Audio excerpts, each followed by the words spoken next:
Attorney Bederow has a number of items as well. Mr. Bederow. Thank you, Judge. Honestly, go fuck yourself, sir. You don't say that, okay? You don't lose a trial where a jury acquits someone and finds overwhelmingly not guilty and say, I gave my sincere obligation to look into this, and I'm telling you all I saw when she's guilty. Again, respectfully, go fuck yourself. Swear again like that. That was, no, I mean, whatever. That was, I shouldn't have done that. A few moments later. You, as a prosecutor, have got to be out of your fucking mind.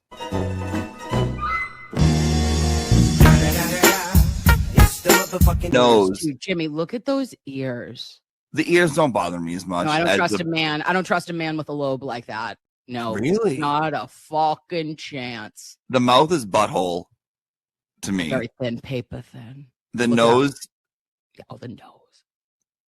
The brows. Well, listen, I will tell you though, I kind of like a fucked up nose on a guy. Like a big old honker. I like a big nose. Old nose. Give me that big bitch. You know, yeah. Like, I'm into it. Come over here, cluck cluck. Yeah. I see some chickens that went moving on up in my biz, cluck cluck, running. You gotta be with the kids, the kids, the kids, the kids, the kids, kids.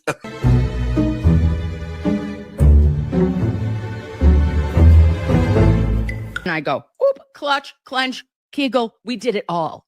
And I go, oh, and what happened? And they go, well, we just got 4,000 plus pages, bitch. And I said, stop it. Show me it. Take me to Unimpound Town immediately, if not sooner. So what happens? The bitch is here. Why are you at a football game? Are you a Fonz correspondent? Well, no, because it's only for men over 30. Okay? Have a great night, boys. Fuck off.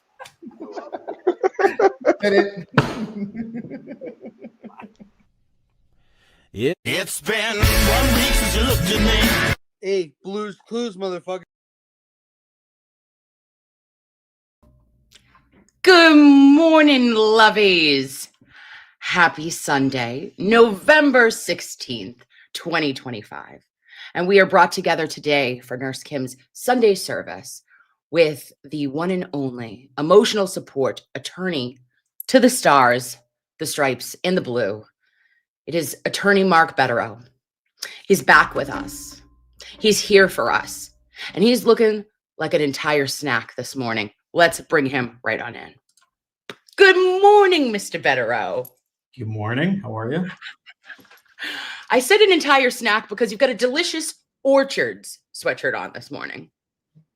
I do. Yeah. I'm going to need you to explain it to me because I like apples. How do you like those apples? Well, they're famous for their apples. I mean, it's on the hoodie. Actually, they're famous for their pies. They make the best homemade pies anywhere. And Thanksgiving is coming up. And if you want, they deliver. They will. Are we sponsored right now? What's happening? I'm not sponsoring. I'm just speaking facts. The blueberry crumb pie. Obsessed. They also have a cherry crumb pie, but they don't make that for Thanksgiving for some reason. But it's just kind of like a gourmet farm, kind of nice market out in. Where is it? It's in Colts Neck, New Jersey. It's out there a little ways, but it's good. So if you're in that area, it's definitely the place to go. They have apple orchards. I mean, they have delicious orchards, as you can see. But good stuff, good fresh meats, good fresh stuff that you would get behind, the food counters. I don't know what else to say. It's just a hoodie. Great. Yeah, but your hoodies always have meaning, though. That's the thing. Well, I like the place, and I get fresh coffee beans there. They have. Yeah. I mean, if you really like, again, I'm kind of a coffee snob. Some of their, better brews are good. They have Jamaica Blue there, which is, if you're a coffee person, that's the gold standard. $50 a pound. It's a lot, but it's it's Jamaica Blue. They have good quality Kona, good stuff. Yeah. Okay. Well, this is great. So it's a farm fresh market. It is. I love that cut. Listen, is there nothing better though than that specific green? Like, what is that? What is that green called? I think that's hunter green. Hunter green. Yes, it is. That's a hunter green. I love a hunter green. But if you they have a lot of good health food there, but if you like junk food, I don't eat that much junk food, but they have, in addition to the pies, they have these donuts that are and cookies that are kind of famous. They're kind of like cider, if you will, like cider donuts that they sell a lot of. Anyway, when you're in the area, stop in. You won't be disappointed. So listen, okay, but you said they deliver, right? Like they do like all this jazz. Like they clearly have like a website that we could look up and maybe. I don't know, but I assume so. But the pies are, again, Thanksgiving pies, yeah, it's worth it. Blueberry crumb. Okay. Well, now that we're talking about Thanksgiving though, because my brain is squirrel. What is your favorite Thanksgiving? What's your favorite thing to eat at Thanksgiving? Turkey, stuffing, and pie. It is? Yeah, sure. Okay. I like stuffing. I love stuffing. In-bird stuffing. I like in-bird stuffing too. Warm gravy. Yeah. Okay. So maybe this is just like an Italian thing, but like I really like my mother when she makes like artichoke, like she'll make stuffed artichokes. And I also like basically if she does sausage, peppers, and onions. I eat all the Italian food and then I'll have like the turkey afterwards, right? Because like ew, like turkey is okay, but it's turkey. I mean, I'm used to a more traditional Thanksgiving, but many, many years ago, probably 20 years ago, when I was dating someone, we went to her Italian Thanksgiving, and that was kind of new for me. Wow. There was a lot of sausage and peppers and ham and just non-traditional things. I mean, it was good, but yes, Jesus, turkey, gravy, stuffing, cranberry sauce. What are we doing here? This is supposed to be, this is supposed to be, the pilgrim's meal, not this Italian. Wow. So yeah, that was interesting.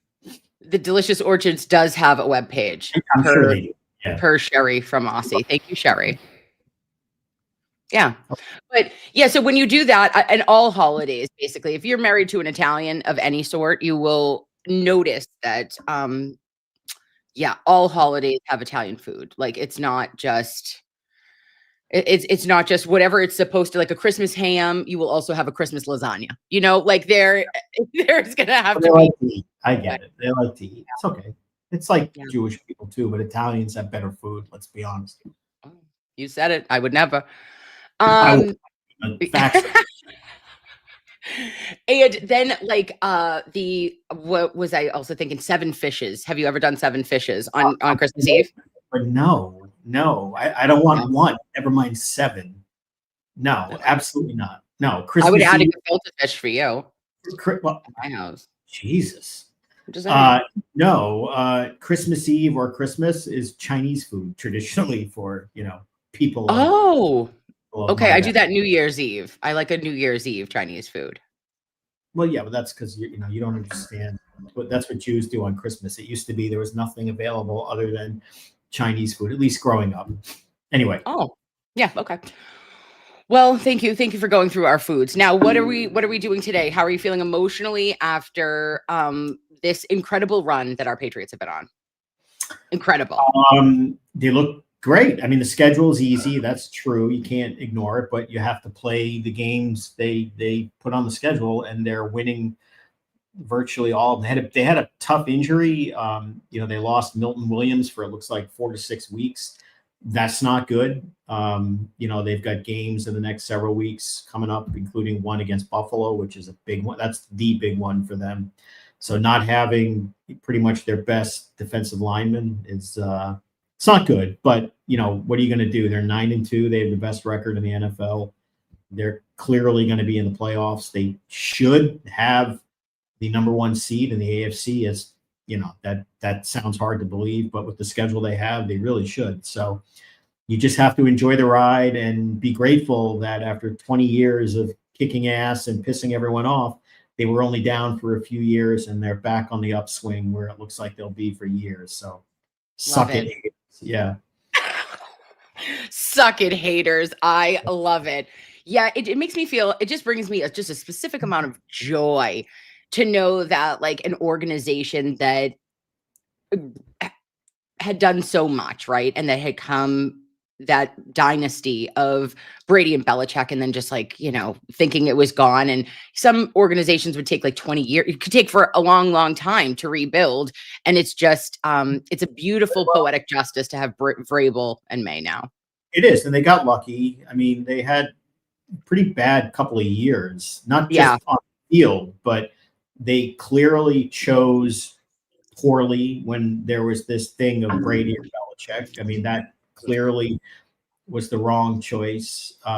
Gerard Mayo was a disaster of a hire as head coach, which was born more out of craft loyalty to, a career patriot, good guy, but way out of his depth as a head coach. But then, you thanked Mayo a couple of years ago for winning a late season game that everybody wanted them to lose so they would get the number 1 draft pick, or at least the number 2 draft pick, and they fell to number 3, and then Drake May fell into their lap, and look where they are now. Of all the quarterbacks that were drafted that year, he was considered third, but at this point, if you reshuffle it, you would say he seems to be clearly the best because, this Caleb Williams in Chicago, who knows? And Jaden Daniels, who's really good. And he's a former what I call half a Sun Devil. He started at ASU. Oh. He left to LSU, but he's too frail. He gets injured all the time. And so you get May, who has an incredibly accurate cannon arm and can actually run and scramble, which is a whole new concept for anyone who's watched the Patriots for years. Like, it's never been the case. So it worked out. Yeah. I think that is incredible. If you look back though on it, I think Bledsoe, well, never mind. I was just going to say, like, Bledsoe, he had the biggest contract, I think, in the history of, look at that cop. I just saw that Patriot. Yes. I like that a lot. Where'd you get that? I got that at the Patriots Pro Shop years ago. Oh. Yeah. Are you going to any games? Did you go, or are you planning any? I think I will be expecting to go to a game when I'm in town for court in a couple of weeks. I believe I anticipate attending a night game, as they say. We'll see. That'd be cool. I mean, just saying. I'm sorting all that out at the moment. I'm here in case, you were like, oh, Kim, do you want to go to the pro shop? And I'd be like, yes, I do. Cool. No worries. Well, yeah. I could go too. You can stop in the pro shop, but yeah, that's not why I'd be going. I know. I just really wanted to go. So anyway, so that is everything. And I was just saying about old school Bledsoe fans, he was going to be something, and he had the biggest contract of all time, and then, or like the highest paid quarterback at the time, and then it all fell apart. And it's like, isn't that always the case? I always feel like there's some sort of like curse for people that get the biggest contracts because like they blow themselves out, right, or something. Yeah, I mean, Bledsoe's kind of a sad case. He was the first overall, had a huge contract. He was a very good player. But at this point, what is he most famous for? He's most famous for almost being killed on the football field and being, dragged off half dead. So some scrawny rookie named Tom Brady could come in and just, play. And at that point, even later that year, even though they won the Super Bowl, Brady got hurt and Bledsoe came back in. And then Bledsoe, he went with Brady over Bledsoe, which at the time was really a controversial move. People may not remember that, but that was a huge call that Belichick made. It was the correct one. And then he got shipped off to Buffalo, and he did okay. He ended up in Dallas, and he really just is a footnote in history. He had a nice career, and he's had a nice after football career. He's a wine guy. I don't know if you're aware of that. Drew Bledsoe makes wines. So if you're watching, he makes a good wine, right? Like he's got like some money, and he's done well with that, right? I assume so. I don't know. I've never had it. If you're watching, maybe Drew Bledsoe fan, send some wine. I'll test it out. Absolutely. Thanks, Drew. Mr. Bledsoe, anytime, send it over. So yeah, that's our just a little wrap up, our wee bit of a Pats wrap up for today. But that it makes me excited for the future. I'm really looking forward to what we have and like what kind of I think it'll be like a Dynasty 2.0. I mean, do I think that Mike Vrabel, like there is something about that man that is he Tell me everything. He's 1 year too late, obviously, but whatever. He checks all the boxes for them. He played for the Patriots under Belichick, won Super Bowls, so he knows the culture. He has that authoritative chutzpah, if you will, but he's also, unlike Brady, unlike Belichick, he's not a robot. You know, he's not. I mean, especially what's happened to Belichick, frankly, has become pathetic and sad. But so he has that authoritative disciplinarian, players have respect for him, but they also like him. And he clearly likes the players and he knows what he's doing. He's very aggressive. He goes for it on fourth down in the right situations. He trusts his guys. He is like the perfect hire for them. Perfect. He's incredible. Like, yeah. Yeah. Yeah. He just I see him even in the tunnel when after the game and he's hugging the guys and making sure they're all right. And he's like, you good? And I'm like, oh, I just I lose it. He's on the field. He's holding hands with his players when they're down. I'm just this is the hottest. This is I'm mesmerized by that man. He's great. And I mean, look at them. They're 9-2. They're bought in. They seem to like each other and it'll be the Vrabel way, or it'll always be the Patriot way. But the Patriot way, you think of you definitely think of Belichick and his job. Do your job and shut up. There seems to be more joy. I mean, look, winning is the most important thing in pro sports. Let's not, as a fan, at the end of the day, you don't really care if they love each other, hate each other, or love themselves. Just win. But but watching this version of them, they seem to actually enjoy what they're doing while they're kicking ass. So it's nice to see. I love that. And are you watching? The Celtics are at 3:30 today? Yeah, I mean they're a tough watch this year. They no Tatum, whatever. They're not good. They're whatever. You watch them. That's the team. You support them, whatever. But let's be honest, they're not good. I would be stunned if they make the playoffs, even the play-in, notwithstanding where they're kind of on the bubble right now. I just don't think they're that good. There are a lot of spare parts, but whatever. More interesting right now are the Bruins, who should stink because they don't have four guys you can name at this point, and one of the four you can name took a puck to the face last night and probably broke God knows what. And he'll be out for some time. But Charlie McAvoy. Oh God, watch the video. I mean, he took it square, a slap shot straight. Oh no. Yeah, he went down in a heap. It was bad. But there they are sitting in first place, which is stunning. It won't last. They're not good either, but won't last. No. Yeah. I'm not good at hockey or Celtics. I really don't. I'm baseball, football, but neither here nor there. And don't worry, Zach. Thank you so much, Zach, as my sport. Yeah, what do you, Nurse Kim? Are you a sports correspondent? He's being a wise ass. Thanks, Zach. But I like to ask Mr. Bederow questions. Leave me alone. So, but we're here together here today. Now back to the news. New news. What a world have we been in? I feel like I'm in the Twilight Zone, Mr. Bederow, with these friggin' Epstein files. I can't follow it to save my soul because I'm like, wait a minute, did we get enough votes to push for a transparency act? Did we not? Why is this why are people becoming an enemy to the Republic? Why is this political in any way, shape, or form? I'm not really, I mean, I could think of why it is, but I'm trying not to be a conspiracy theorist on things, but what is going on? If anyone can explain this to me, where we're at and the updates to break it down, I would greatly appreciate it because you are so informed and so educated in this subject matter. Well, full disclosure, and I mean, I thought this was clear based on some of the prior commentary, but I mean, I'm involved in this, so I'm not speaking as purely just somebody with a keyboard and access to news and whatever. I mean, clearly, you're not going to talk about specifics related to a lot of it, but in a global general sense for what's out there publicly is out there publicly. This is the political component of this seems to be wrapped around Jeffrey Epstein, which is not in the real world what this is all about. He's dead. There's nothing you can do, and he's a pedophile.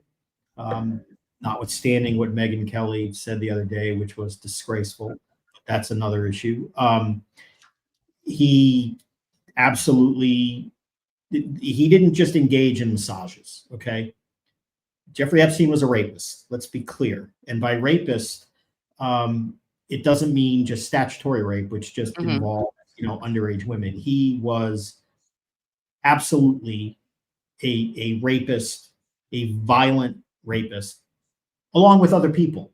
So that's the first thing. When people look at this as, a dirty older man, hiring and trafficking young girls to give massages, I can't speak to that. I don't know what happened in his Palm Beach estate or his island in the Caribbean or his New Mexico ranch and all these other places. But speaking from other things, he's a small part of a larger group of people of which he was clearly a part of, who did terrible, terrible things beyond getting massages and groping underage women. Okay. Yeah. And that includes Ghislaine Maxwell too. I mean, not surprisingly, she's the idea that she is just on the periphery of this and is somehow currently residing in Club Fed and, spoke to the feds a few weeks ago. Again, without getting into specific details, she lied. You can read her transcripts and watch her videos online. She's not telling the truth. And I think that's pretty clear. And you see some of these leaks that are coming out from the political side with all these documents and emails. And, they're talking about Trump. They're talking about Clinton. They're talking about this. They're talking about whoever. Yeah. One thing that should not be confused in all this is the idea that Ghislaine Maxwell is somehow being wronged or is an innocent victim. No, she too is a pedophile and rapist and all of that, who is serving 15 years, is not going to get pardoned, is, if anything, she's going to get charged with more. We'll have to wait and see. But the stuff that you're reading about online or you're seeing in the news about, the files. Yeah. Those are just documents that talk about Epstein hanging out with people and sending emails about his thoughts about other individuals. And again, you've seen some of this that is related to, oh my God, it proves that Trump did this or Clinton did this.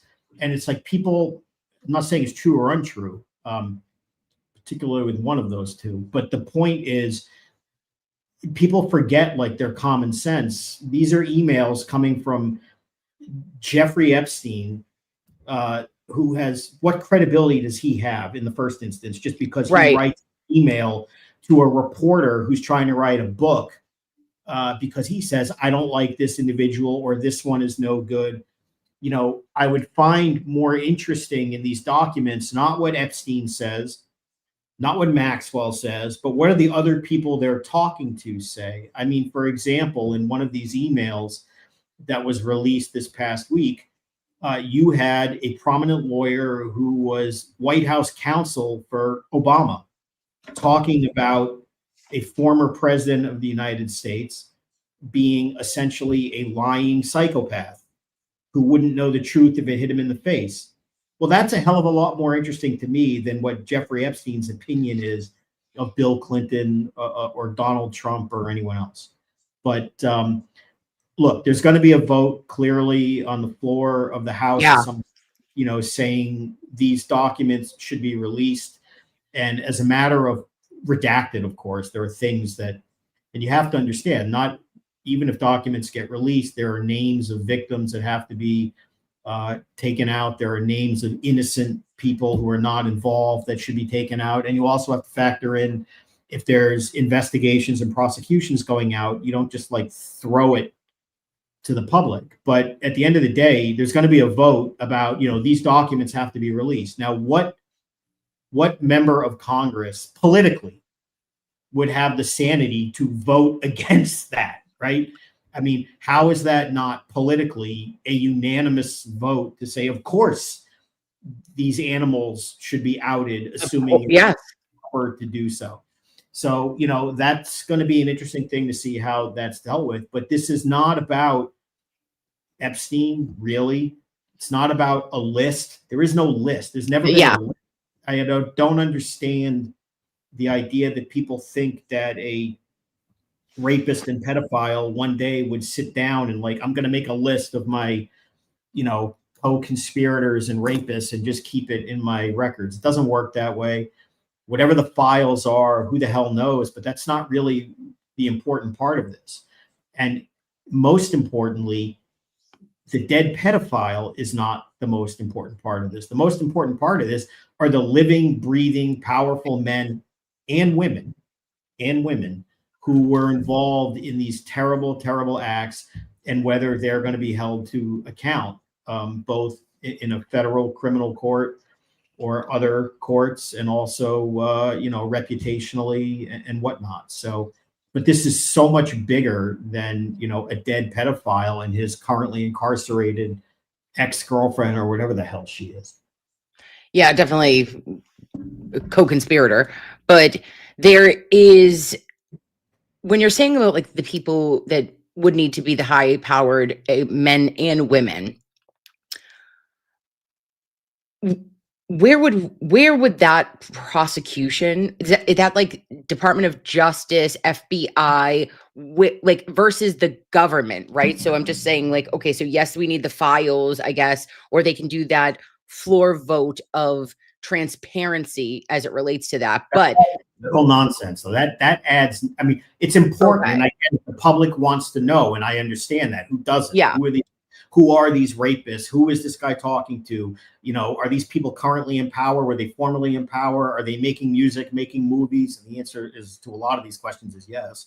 That sort of thing. I get it. But that doesn't get people prosecuted or held accountable, other than perhaps in the court of public opinion, which has value. I mean, because the reputational damage, careers will end like this, literally at the snap of a finger, once some of this comes out. But the way that this ought to be done politically and effectively is not so much having, I don't want to say meaningless floor votes, because that may sound disrespectful about whether documents should be released, but that's all symbolic. There are House committees that have outstanding subpoenas regarding people's relationship with Epstein. Oh. Those subpoenas should be enforced. Those hearings should take place. More subpoenas should be put out, because those people who are under subpoena are going to have a hell of a choice to make. They can choose not to testify by asserting their Fifth Amendment right not to incriminate themselves, but that is risky for people who are in the public eye, whether that be in the world of politics, entertainment, whatever. That can be career ending, because why won't you answer questions about, if I were to ask you, did you ever rape an underage girl? Why are you taking the fifth? Right? So that's an option. Another option is to tell the truth. But a lot of these people, they can't do that, because if they tell the truth, they're going to be subjecting themselves, to incriminating themselves in terrible crimes, sexual crimes, but also, they wouldn't be subjecting themselves to perjury. In that situation, they would be subjecting themselves to having statements used against them. Another choice is to lie under oath, which some of these people have had no problem doing before. I mean, Bill Clinton is currently under subpoena, and he is the quintessential, probably the most famous liar in America in the last 50 years, right? I mean, just historically. He's just one example. But for some of these people, they come in and perjure themselves. Well, there just might be a lot of evidence that would demonstrate what you've done and to contradict what you said. And you would just be adding perjury charges on top of, the sex charges, which ultimately are most likely coming down the pipeline, but that's what they should do. They should push this to the forefront, issue the subpoenas, drag these people in front of Congress and ask the difficult questions and let those witnesses and their lawyers figure out how the hell are we going to answer this. Who okay, how can I say this that we can't, you couldn't say like, you couldn't say anything about what genre of music, about what years of music, about an album. Tell me what I shouldn't be listening to or what I'm not going to listen to after it's all said and done. Break my heart. I mean, look, I am a kid of the 1980s. Okay. So you're a little younger than me. Although you're a kid of the 1990s, I assume. Mm-hmm. Yes. So there might be some overlap there, but a lot of music that I grew up can't do it. And I also like a lot of classic rock, if you will, maybe a little before my time. And well, not some of it overlaps that I won't listen to, but for me, my favorite music as a kid until recently, just historically, I can't listen to and never would again. And you can draw from that what you will. There can be any number of reasons for that, but yeah, I mean, I wouldn't mention specific names or what, but it's music, it's Hollywood, it's politics, it's business, it's your culture. I mean, look, the world was a different place in the 1990s when powerful people, are jet setting. And by the way, this is international. Don't think for a minute this is the kind of thing that, again, it happens, at Jeffrey Epstein's island home or New Mexico ranch. This is so far beyond that. And Epstein is but one piece of the puzzle, a big piece of the puzzle. Don't get me wrong, but it goes so far beyond him that, again, when the public makes this about Epstein, it's so much bigger than Epstein, like beyond 100 times bigger than Epstein.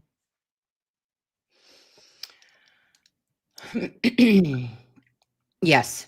And there is, it kind of is breaking. It's a little bit heartbreaking because, like you're saying, when they should be bringing these, because you should be bringing, I feel like in the year of our Lord 2025, if you think about like the old, now, sorry, I'm going down like a random path, but follow me. I know you're good at that. You follow me. Remember Gwyneth Paltrow talked about a long time ago. She was saying that like, this is kind of like a Weinstein situation, but she said that these people make Harvey Weinstein look like a saint.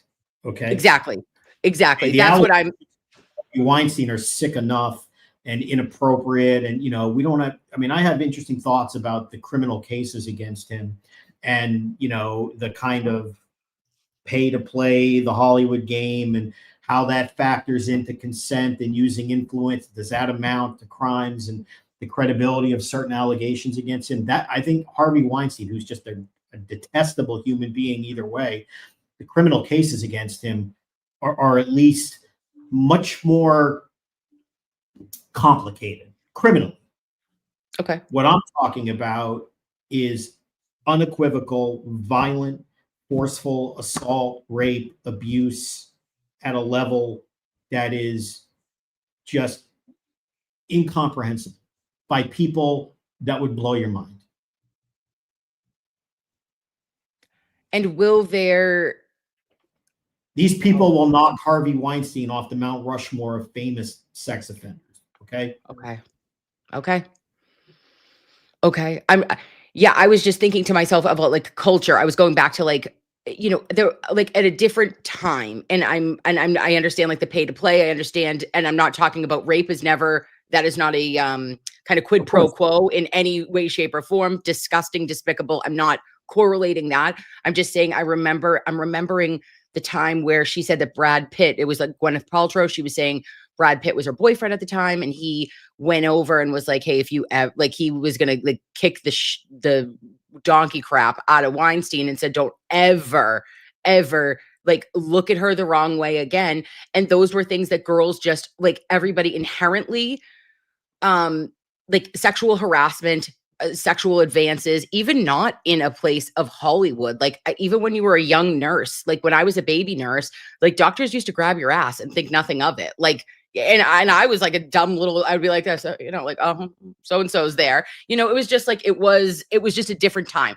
Now seeing where we are today and being so hyper vigilant and like for my daughters and for the future generations, you don't ever want, you don't want what used to happen or be commonplace, and then the extents in which it could expand to, you do not want to see that. And I'm just disgusted that there's still people that are, like you're saying, covering up or lying or participating and thinking that like there's not going to be any accountability, because there needs to be, right? Like this 2026 has to be the year of accountability, specifically I think in the cases and the sex trafficking and rings and rapes and things that are going on that I think have been going on for decades upon decades, right?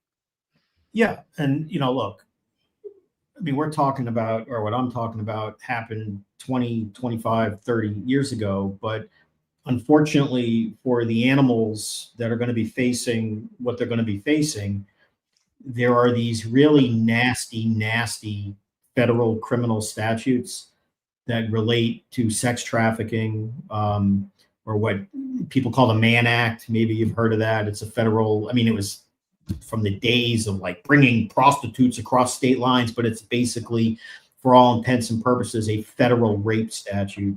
Okay. Is what it is. These statutes, which call for just horrible, horrible sentences, you know, up to life, certainly with the Mann Act, and trafficking up to 30 years.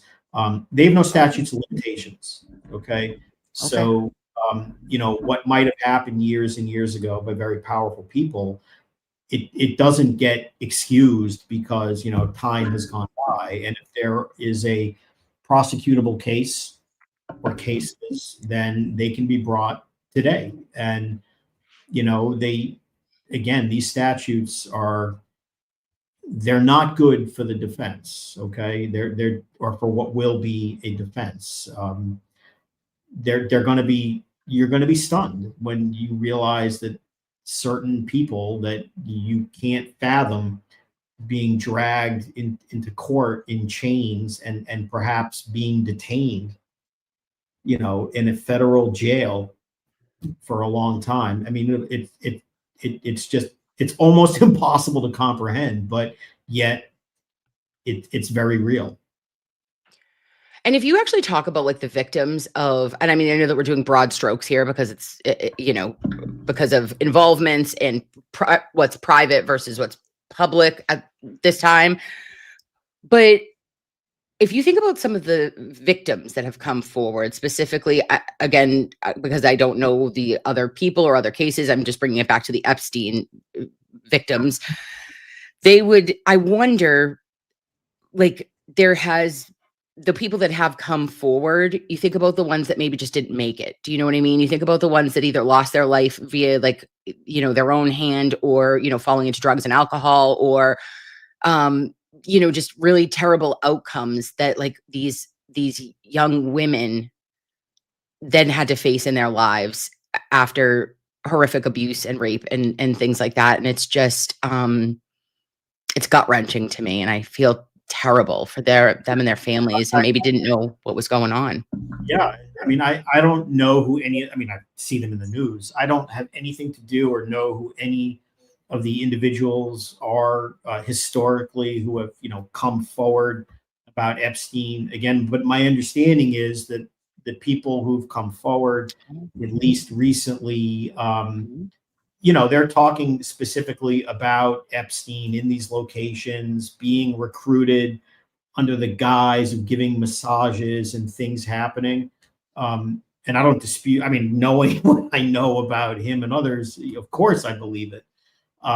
But what I'm dealing with is a whole nother level of abuse and just sickening behavior by him and others. So I don't, they come forward that's the way they want to handle it. That's fine. Everybody knows about, Virginia Joffrey, who, was kind of figurehead's not the right word, but really spoke out about all of this, and was accused of being a liar and this and that, and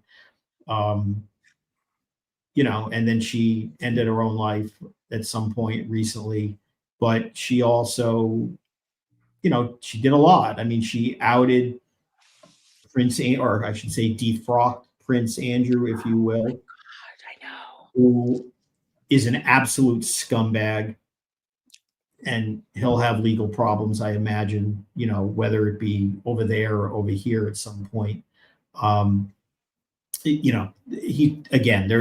are so many, but as far as these women coming forward, it's brave, and you're going to get attacked and criticized and blamed, and I saw some just outrageous comments on social media in replying to things that were said a week ago about why don't they just hurry up and name names if they're willing to come forward, as if this Twitter warrior is entitled as of right to know what these women have been through, what they've been subjected to, what they're experiencing, the online harassment that they get, the shame that they obviously feel, the fact that they're involved in something that's so public. And then you get these clowns on Twitter and beyond who just say, well, either tell me or shut up. And it's just, there's a reason why a lot of these women don't want to come forward, because who subject themselves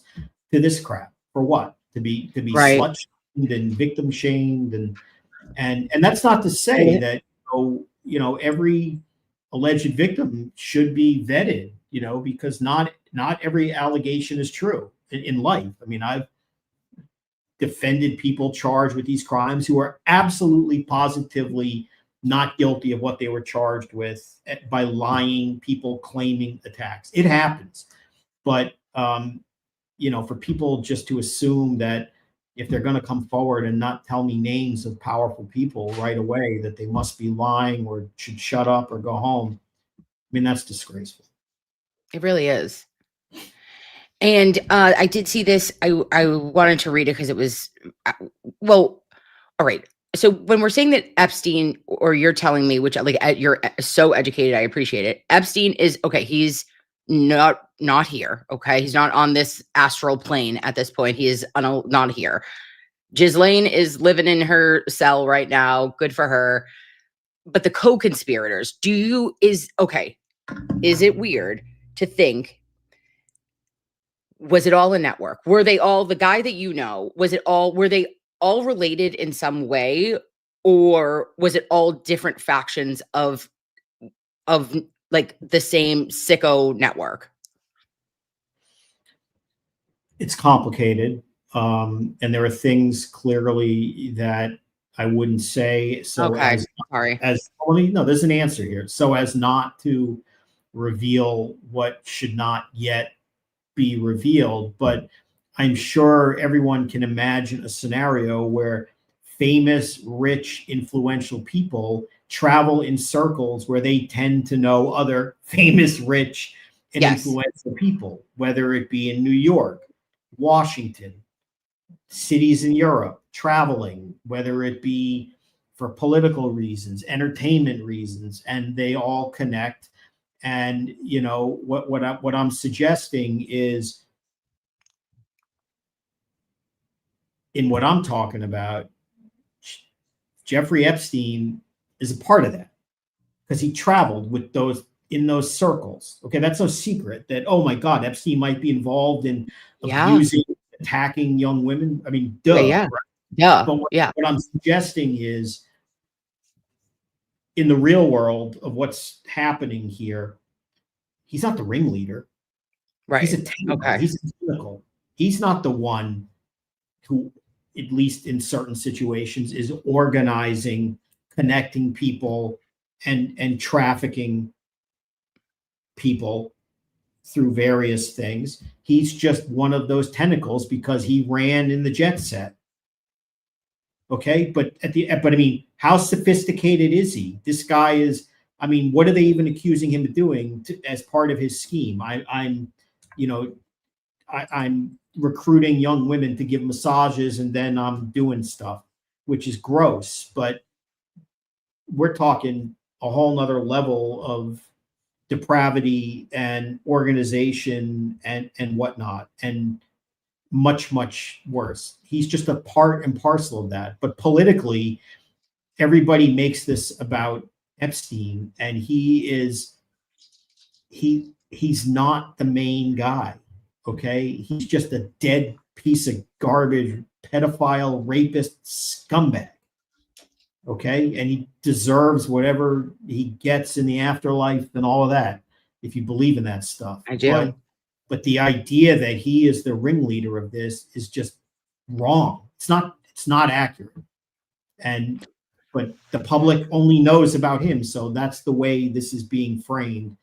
But the way to get to the truth, if the public really wants the truth and to force the issue, are obviously to prosecute, which is a whole nother conversation, and have these congressional hearings and subpoena other people and ask them what they know about, not only what they know about Epstein, what did they participate in with Epstein, with Ghislaine Maxwell, with others.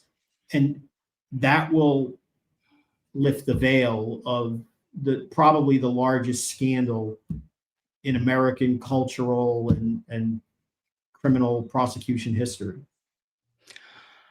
Okay, so now with that being said, then, so the transparency or the vote, even though it's like, oh, it's a shell of a vote or whatever, it's like a stupid moot point vote, right? I guess if it goes to Congress for the Transparency Act, but then would it not make sense, because then the web expands because it's not Epstein, right? Like the co-conspirators is what you could get from the transparency. Is that accurate? The depositions, or the get them in front of Congress, or like, let me open up this Pandora's effing box. From the public perspective, sure. Okay. Okay. The government knows who they are. Okay. The victims know who they are. Certain other people know at least some of this, who they are. But really, if you do a vote on the House floor and all of this, that's just to placate the public. That doesn't serve, and that's fine. And that is a legitimate public interest, out the rapists and all that. That's fine. But that's not going to solve the real problem, which is jailing them, right? Yeah. Taking their liberty, taking their assets, shaming them. Although I suppose there would be some degree of shame if they were publicly outed. But again, we're talking about documents that, what do these even entail? I mean, if these documents that we're talking about are consistent with what has been leaked in the last week, and they're emails from Jeffrey Epstein, again, I go back to this. How credible is that? Why all of a sudden is this guy credible? Okay. He's talking to people, writing a book. He clearly doesn't like some of these people. He's whining about them, but he's a piece of garbage pedophile rapist who's looking out for himself. That doesn't mean he can't tell the truth, but are we just we're going to accept what he says? Why would you accept what he says any more what Ghislaine Maxwell recently said under oath? Right. She's self-interested. She's desperately trying to get out of prison. So take it with a grain of salt. If that's what we're talking about, that's not much. Okay. If there were some other documents out there, like, FBI 302 reports of victims talking about what Jeffrey Epstein did, that has some degree of value, but we all know what Jeffrey Epstein did, and he's dead. So if it doesn't relate to outing other currently living, breathing, powerful people, it doesn't accomplish that much. So in the interest of justice, and in the interest of doing justice, and in the interest of families and victims and exposing crimes, what what do we want to happen next? Handcuffs. Public courtrooms in the United States where indictments outlining, protecting victims, of course, as much as the law permits, but outlining every single sick, twisted, depraved, and demented detail that these sick fucks did over the course of years and years. That, I mean, isn't that what Is it coming? What justice entails? And let them suffer all consequences that come with that. Lose their liberty, lose their fortunes, lose their reputations, lose their historical credibility. And what it will cost you is, well, maybe I won't listen to music or watch those movies anymore, or, reevaluate so-called political heroes and things like that. But that's a small price for you and me to pay, to not listen to music, to see these animals face the music that they need to face. The government knows, this, the FBI, whatever, whoever has been investigating, I'm sure that to know everything. I mean, listen, I don't know how much. You don't know it. Yeah. I mean, there are probably so many different tentacles and threads to these people that we probably can't even fathom. Again, the culture was different, times were different. The way women were treated was different, even in the last 20, 25 years, times are different. So, I don't know. I couldn't even. But is it coming down the pike is what I'm saying, is give me the handcuffs then. F all the noise, put all the noise aside. Right. And a distraction, because if nothing else, our government is great for a distraction. Would we anticipate, if there is an ongoing, or if what is known, then would there be the handcuffs and indictments, and are they coming down the pike of those high profile people that we would know? Do you think? Would you think? Okay. All right. Okay. All right. This is, I wanted to read one thing to you, Mr. Bederow, because I found it it broke my heart, but it was several weeks ago. Wait a minute. Just kidding. Now, where are you? Oh man, I just had it. Oh, you dumb. Oh, here it is. Okay. So a day ago, Brian, can't say his last name, so not going to try it, says, 24 Epstein victims. Again, we're not saying Epstein, but what I just want to read. I'm not criticizing people for calling it the Epstein situation. What I'm simply suggesting is Epstein is a grain of sand in a much larger beach. That's all. Okay. In this situation. Right. So it said 24 of the victims wrote this letter to Congress. Only a sick person would try to cover these files up. And then it says, "Dear esteemed members of the Senate and the House of Representatives, we write to you as the family of Virginia Roberts Jeffrey." Is that how I say your last name? And as fellow survivors of Jeffrey Epstein, Ghislaine Maxwell, and their co-conspirators. You have the ability to vote and release these Epstein files, and with it, deliver a promise to the American people that have awaited far too long. We implore you to do so. Several weeks ago, when a few brave survivors stood before you and recounted their harrowing stories, many of you were shaken to your core. We urge you, when you cast your vote, please do not forget the horror you felt that day. There is no middle ground here. There is no hiding behind party affiliation. The testimonies you heard are just a fraction of the unimaginable suffering endured by more than 1,000 victims alike. Epstein and Maxwell's crimes expose double standards in justice, where rich, get ready to clutch and where rich and powerful men and women evade repercussions. Despite years of work to bring them to justice, most of Epstein and Maxwell's co-conspirators remain completely free. continuing to amass power, prestige, and living without apparent shame. As you gather with your family this season, remember that your primary duty is to your constituents. Look into the eyes of your children, your sisters, your mothers, your aunts. Imagine if they had been preyed upon. Imagine if you yourself were a survivor. What would you want for them? What would you want for yourself? When you vote, will you remember your decision at the ballot box? This last April, we lost our sister, Virginia, a true American hero and beacon of strength to survivors everywhere. Her resilience in the face of immense adversity, the threats to her life, the financial ruin and public shaming inspired us all. Her courage brought this case to a monumental turning point, and her testimony exposed the lurid secrets of a global sex trafficking network. In doing so, she brought down a prince and paved the way for us to come forward and fight. Virginia was failed over and over by systems that consistently believed and supported her abusers over her. Today, we urge you to not fail another survivor and deny them justice any longer. Embody Virginia's courage. Be brave and stand for her in her absence, and vote yes on the Epstein File Transparency Act with gratitude, respect, and resilience from survivors and the family and friends who love them. I mean, what do you add? That's about as well written and accurate based on what I know to be the case. The only thing I would add is that I get the idea of let's just throw paper at people and say person X, Y, and Z, these are bad people.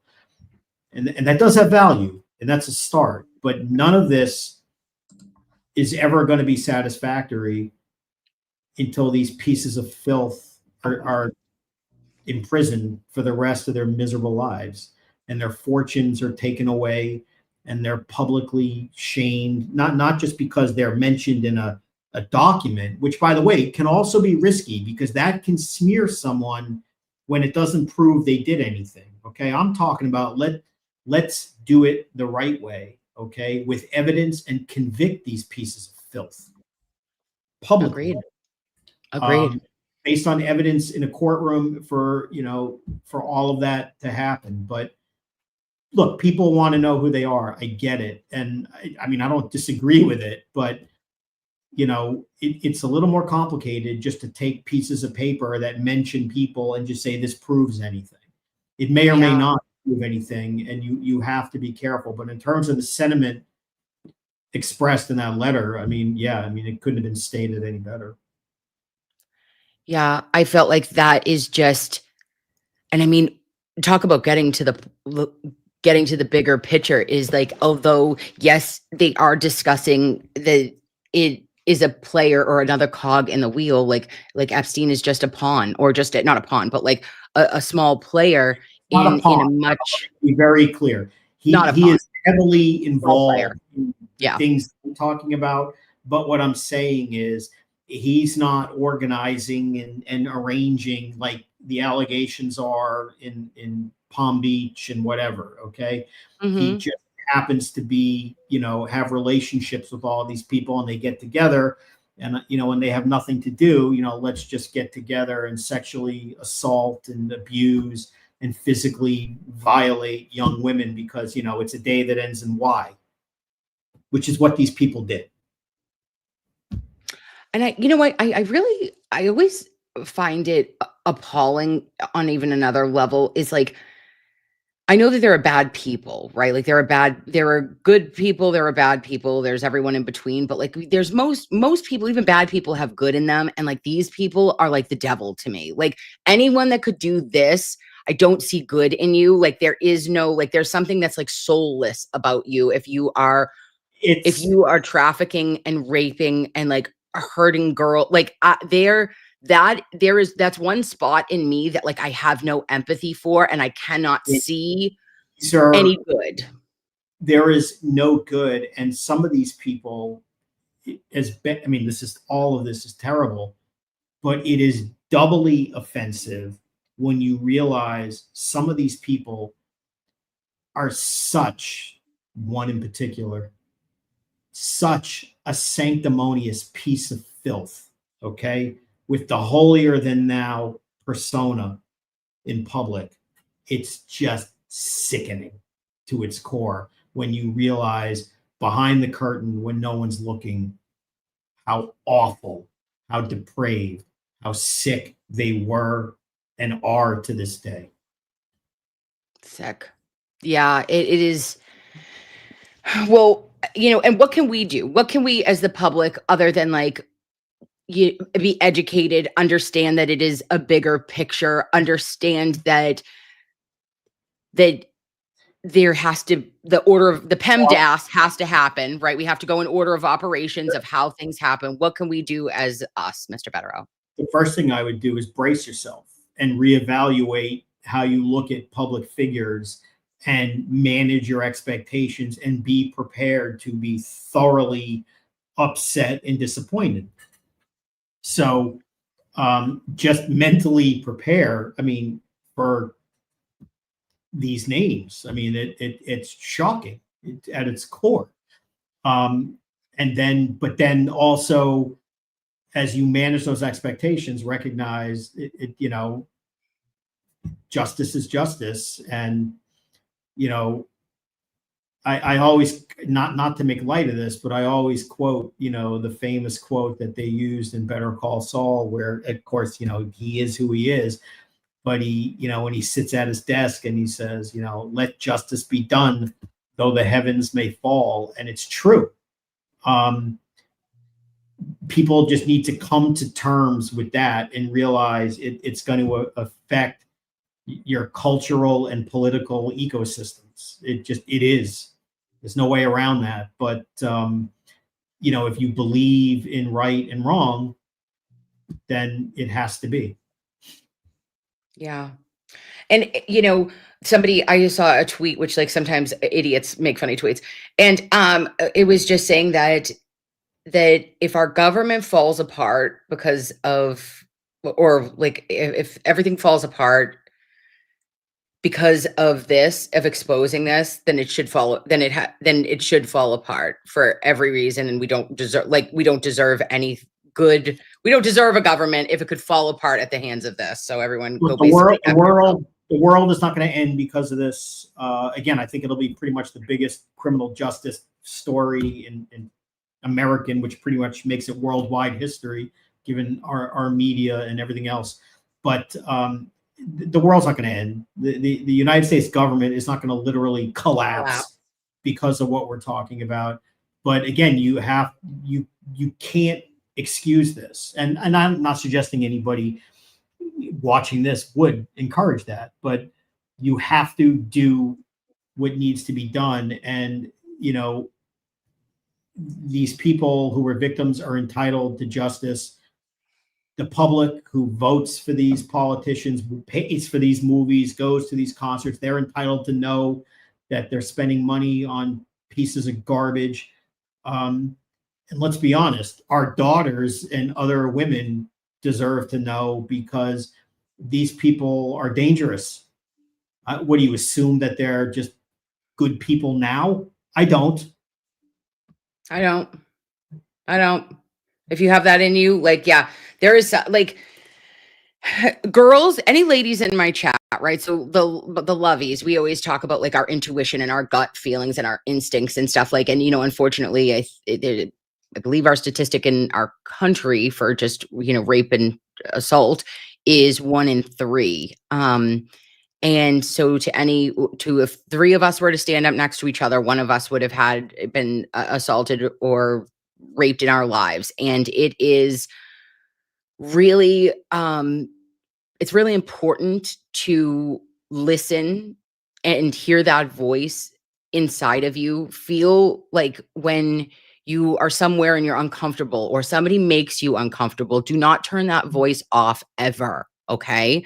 To me, that is our grandmothers. That's my Nana Phyllis. That is all the women in my line before me that are telling me, like, be on alert. And this could be about not just like about predatory behavior, but pay attention, babes, because your body is keeping the score on certain things. And there are warning signs that I don't, and I think that we all try to push it down and say, oh, well, nothing bad will happen to us, or like, it's okay. Or if something does happen, God forbid, you blame yourself and say, well, I shouldn't have been there, or I shouldn't have done this. And there's a lot of shame and weird shit associated with specifically women and assault and violence. So I just wanted to tell any girl, any woman, any daughters, any granddaughters in our chat that, like, just listen and turn up the volume on your intuition, and never be afraid or ashamed of anything that has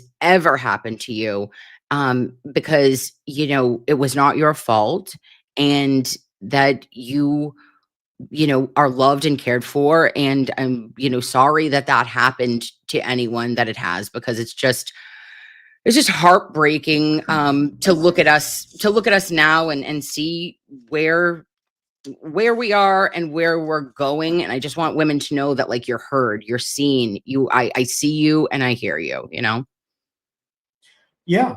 And, again, some of the respectable public commentary on this in the last week has been, I mean, I can't get over how disappointed the comments by Megyn Kelly were earlier this week. People's opinions are her. Let's not make this political because, you like her or don't like her. But she is an extraordinarily intelligent attorney, okay? And listening to her rationalize that someone would not be a pedophile because they were doing this to 15-year-old girls instead of 8-year-old girls. Psychotic. I mean, I get what she's trying to say, but good God, man, reevaluate, make sure your brain and mouth are working together in what you're saying, because you have a big platform, and to say that Megyn has a daughter. Has daughters, but not only that, she said, I have a source really close to Epstein who knows everything. No, you don't. You absolutely do not know everything, because if you were talking about him having inappropriate relations with a 15-year-old, if you knew what those relations are, some of the stuff that we're talking about. Yeah. We're talking about depraved, violent physical acts of sexual abuse that if it occurred to a 20-year-old, you would say this person should be incarcerated for the rest of their life. Now you add it to a child, yes, Megyn, child at 14 or 15, being subjected to this on a regular basis. I mean, these people with public platforms like that, not Twitter idiots, right? With real platforms should really think a lot more before they try to rationalize this and tell us about, well, it's not as bad as it sounds, and because I know somebody who knows everything. It's impossible that she knows everything. I'm telling you, it's impossible. If she said, of course, speaking the truth. Yeah, it all just feels, and like Jack's saying, like, satanic. It does feel like, I'm going to tell you, like, listen, and I'm a Catholic, I'm a godly woman, but like, it feels so like, exactly, like, it does feel like Satan adjacent. Do you know what I'm saying? I think it's really important to emphasize you could take age out of this. Now you can't, because these are young underage girls and women, which makes it all the more tragic and sick. But let's be honest, if everything we're talking about had occurred to a 25-year-old woman, they would still be facing life sentences under the Mann Act. Okay, they would still be facing 30 years for trafficking. Okay, none of this is contingent upon the age. And one of the things that's so profoundly disappointing when people talk about, again, the Epstein case and everything you see in the news, everybody seems focused on the idea, well, Epstein had a habit of recruiting underage girls to give him massages and did things. And if he did that, those are crimes and he deserves all of that. Okay. Mm-hmm. But what I'm talking about are not underage girls being subjected to things. I'm talking about violent, depraved, sickening acts of sexual violence and other Deviant. types of Yeah. violence and deviance and conduct that would repulse you, even if these were women of a Grown, certain yeah. age, rather than girls being trafficked at a younger age.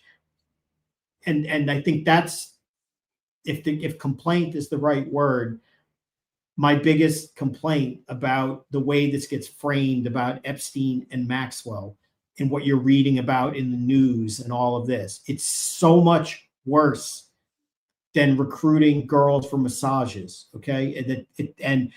It's so much worse than saying, well, these girls were 15. It's not like he was going after 8-year-olds or whatever she said, the exact words. This is the kind of thing where if this was your mother, daughter, or friend and you knew what was happening, you would say, how are these people not facing life sentences for this? Yeah.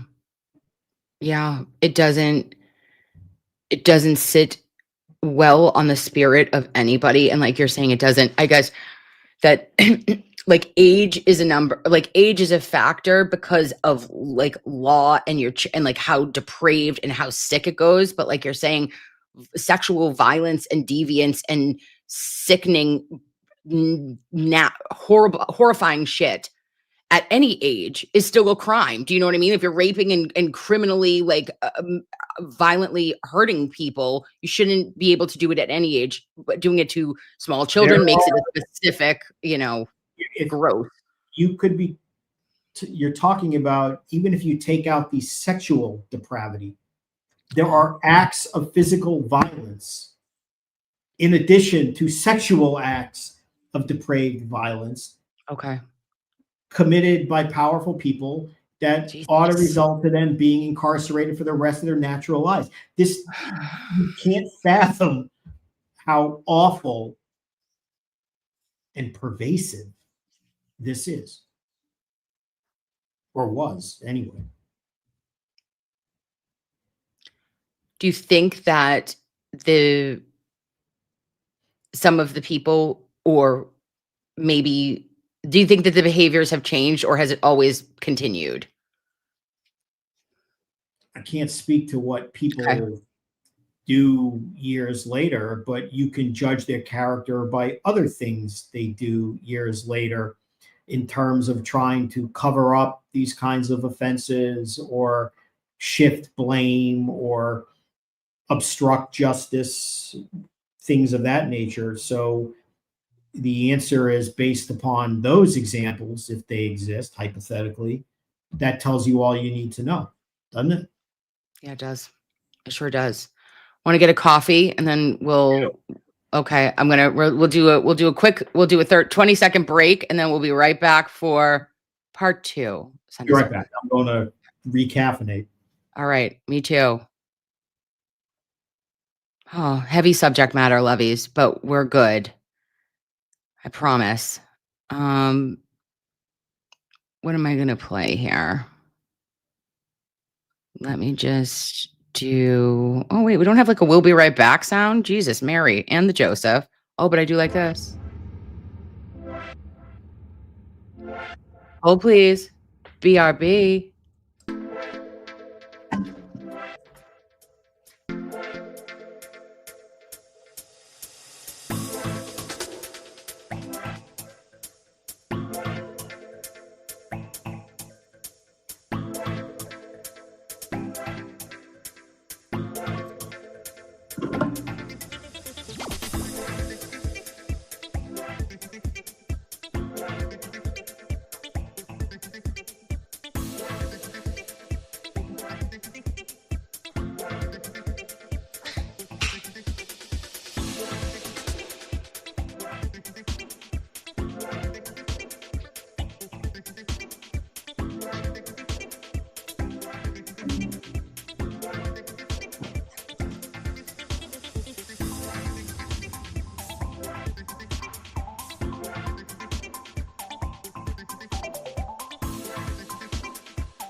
Mr. Bederow, I feel like we could make a banger to this song.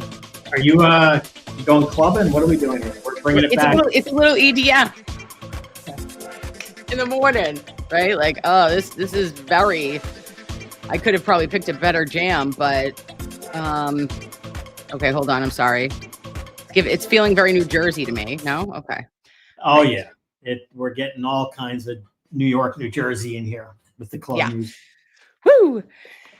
Okay, so now may I ask you anything about upcoming aid and stuff?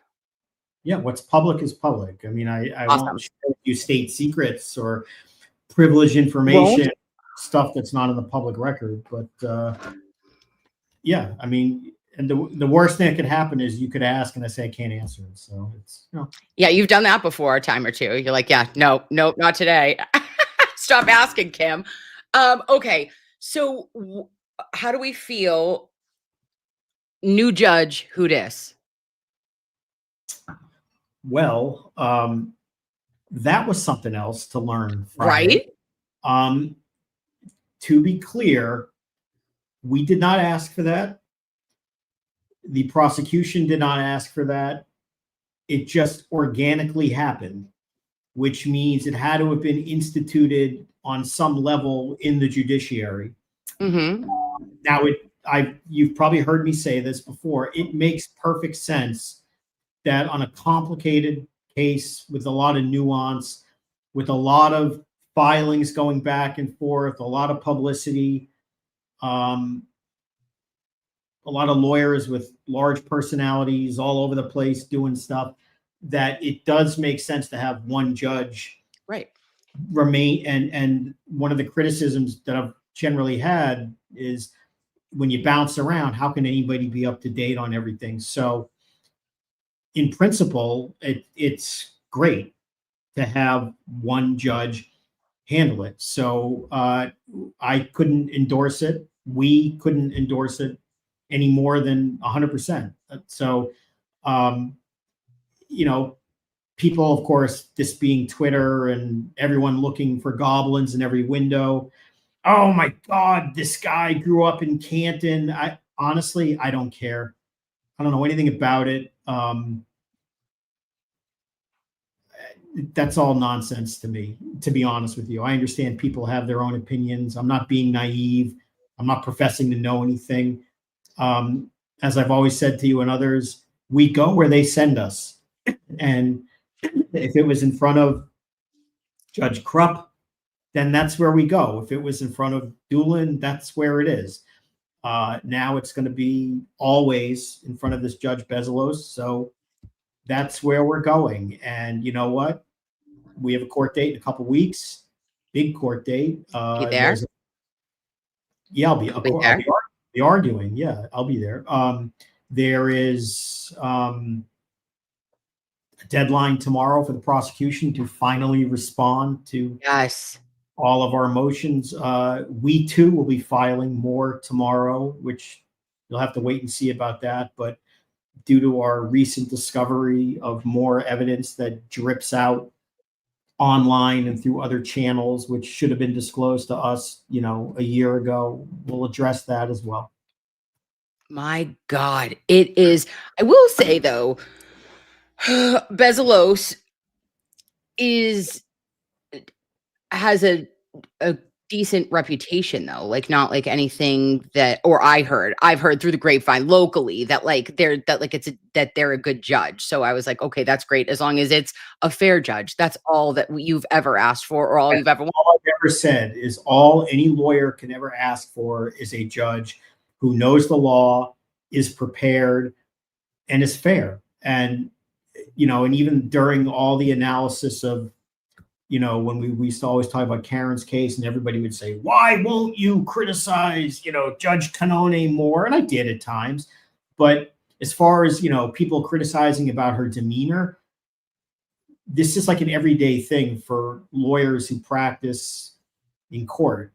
Judges often are like that temperamentally, certainly in New York, for Christ's sakes, right? you just go where they send you, and you don't take it personally. You argue, you put out the evidence, you make your arguments, you try to win, and then you go home and eat dinner.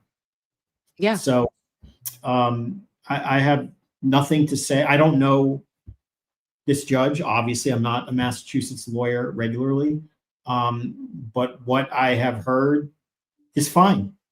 And Great. I just, people posting yearbook pictures of, Canton High School in 1983. No disrespect, it means nothing to me. Oh, and I mean, I'm not criticizing anyone. It's just we're lawyers trying a case. We're not digging into, microfilm of the Canton yearbook in 1980, whatever. I just Best don't. dressed. No, just kidding. Class clown. Who won? Right? Who's got flirtiest eyes? Yeah, exactly. Okay.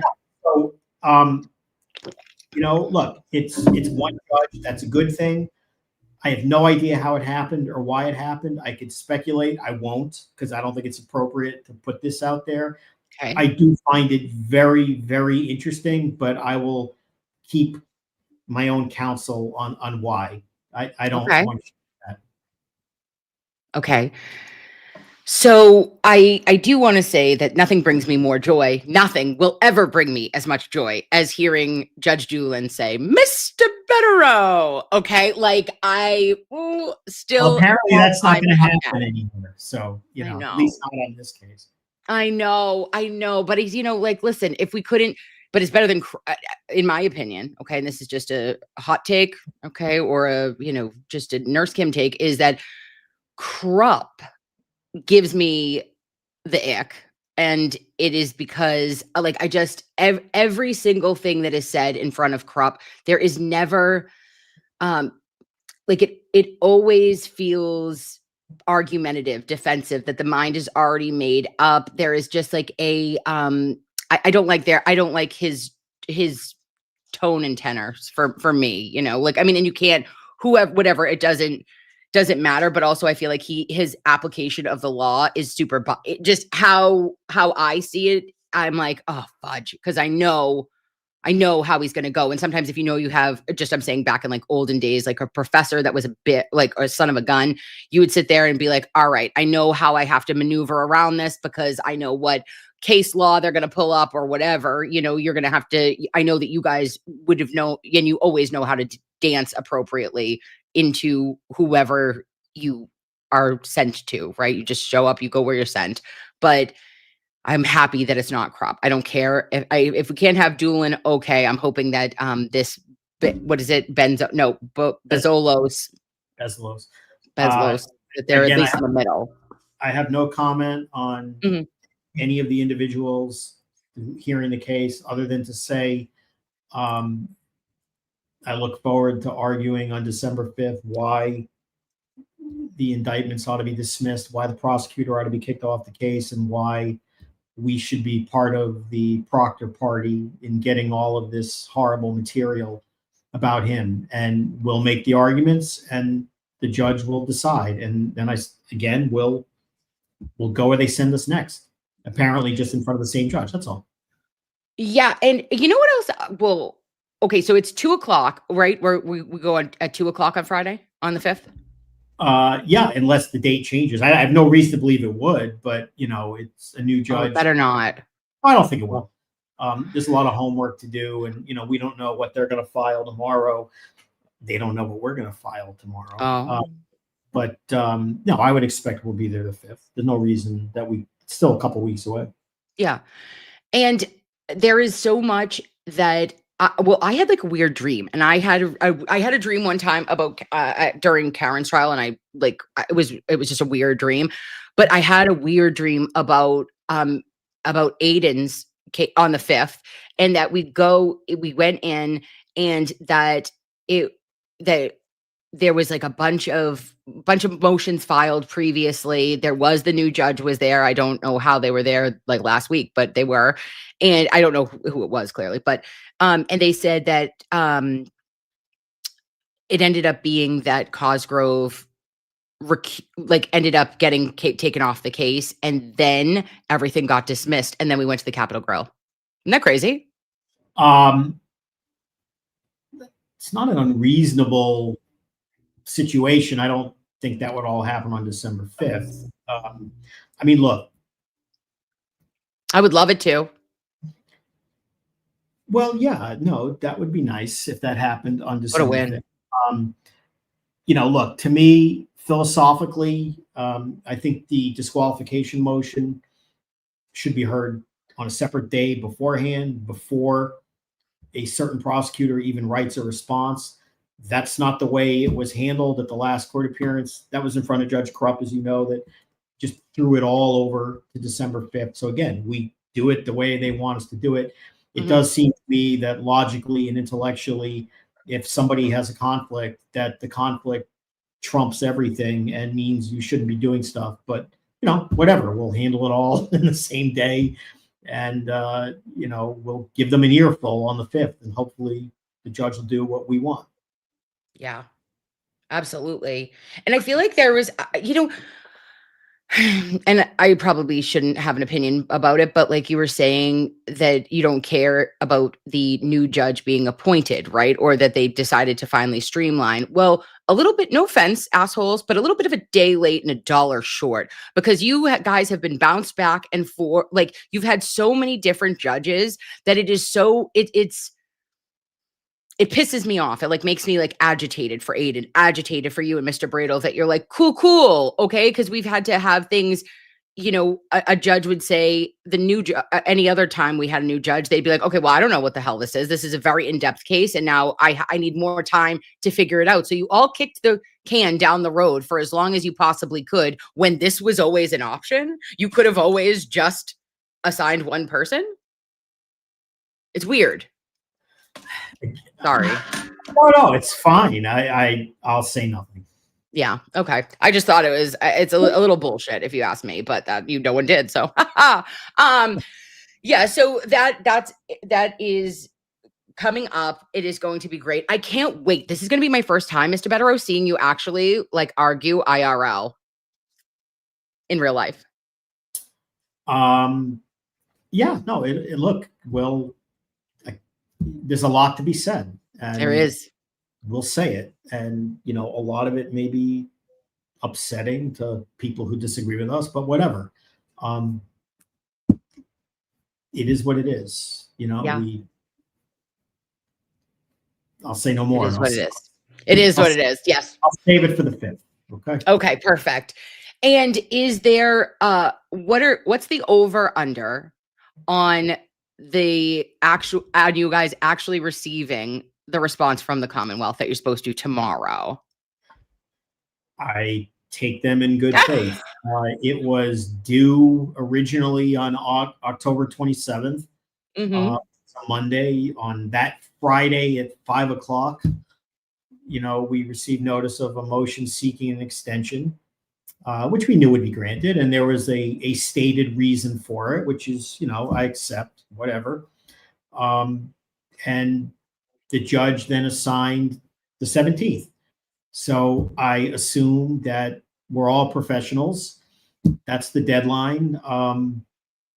We've received no notice of seeking any other extension, that we expect and anticipate a response tomorrow. But I'm not going to assume that they're not going to follow the directive of the court. Okay. All right. I like that.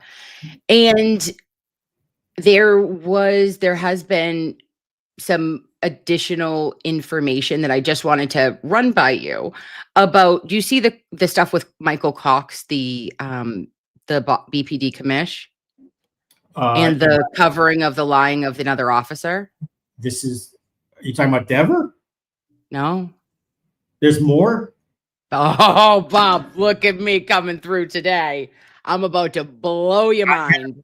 I have no idea what we're talking about right now. Oh my God, Mr. Chef's kiss. Ready? On your mark, get set. I'm pulling it up. So listen, big doings. There was and we knew it. I mean, we knew it. And it's not about Deaver, but I brought it right back to Deaver because, yup. So here it is. On your mark, get set. Nope. Not there. Where is it? Kimberly Jean. Okay, right here. So this was lawsuit claims BPD Commissioner Michael Cox shielded an officer from lying charge. Okay, now here it is. And this was Leah Baker. If Leah Baker's here, I posted your post, babe. Oh, and it was Ted Daniel, my guy. All right, we worked together on TikTok. Shot it. Okay, a veteran Boston Police Department. Huh? He's a good reporter. I love Ted.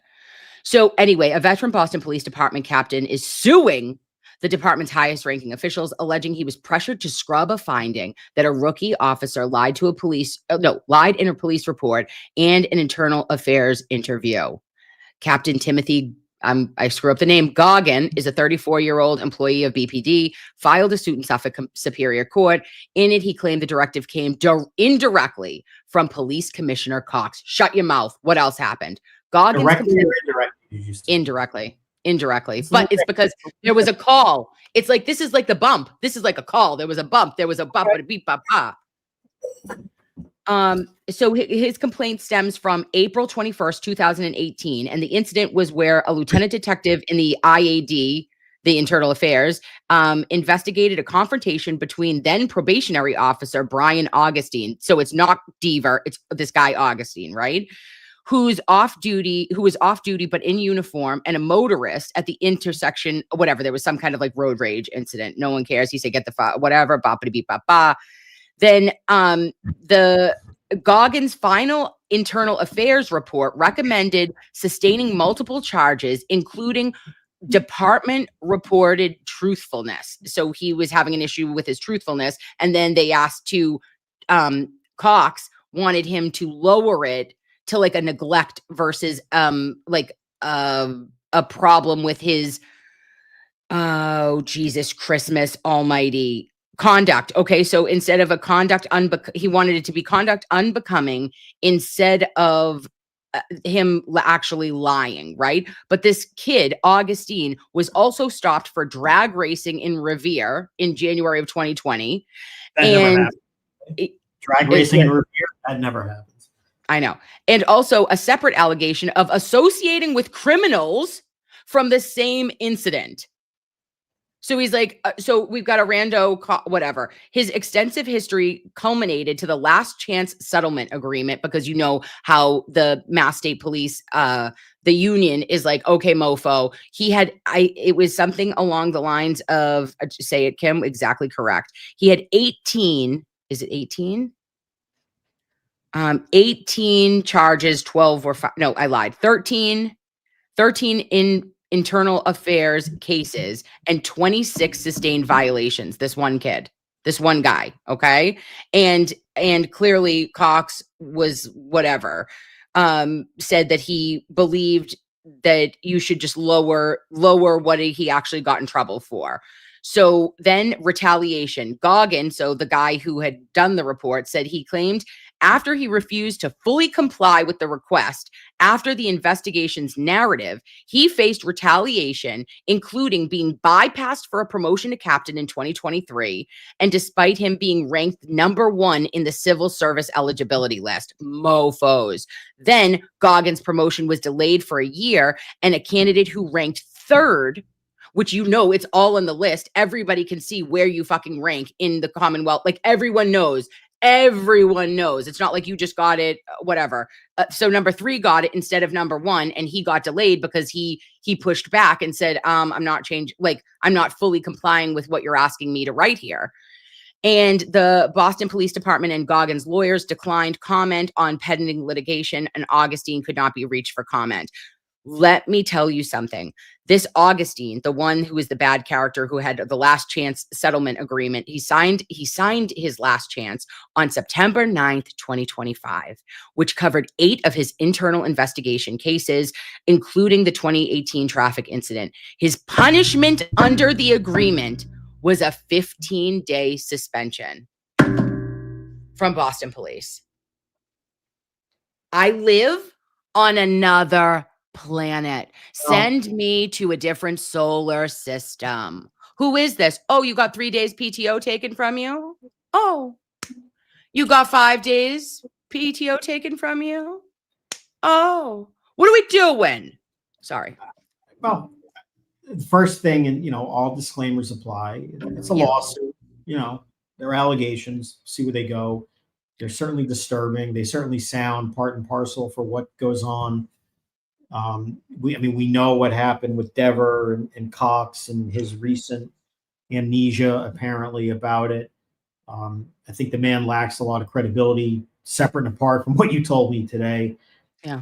But the sad part is, it's just, once again, the just complete laughing stock that the whole system of Massachusetts has created, whether it be, in a county court system, the Boston police, the Canton police, the state police, whatever's going on in Essex County, whatever. It's just embarrassing. The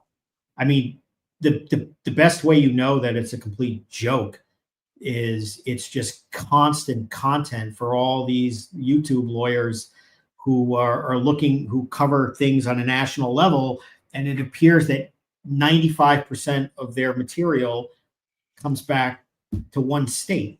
It's just what an embarrassment. Yeah, it truly is. And the only thing I would just want to push back on I understand that it's lawsuit and litigation, but all of those facts, the facts of the matter, come from the disciplinary records, right? And the internal, these are all things that were Boston police enforced. Your 15-day suspension has nothing to do with your the litigation. That all happened at the Boston Police Department. Do you know what I mean? And all I'm just looking at, I'm saying like this, remember that time you said that you went to go check on a cold case? Speaking of oh my God, let's go back to Proctor for a second if we got a minute, because did you absolutely fall out when you found that he was turning off the thing in the car that tells you where you're going? He was turning off his own GPS? No, because why would that surprise anyone? Look at him. He is as disgraced gets.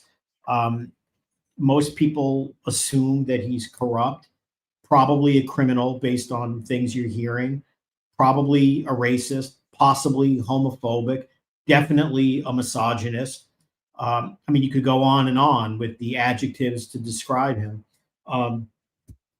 Is it really shocking that the man who is potentially accused of planting evidence and doing all these other things and lying about this and lying about that would somehow turn off his tracker so he could go do things without his superiors knowing? I don't find that surprising in the least bit. I would have expected it to be surprising if he hadn't.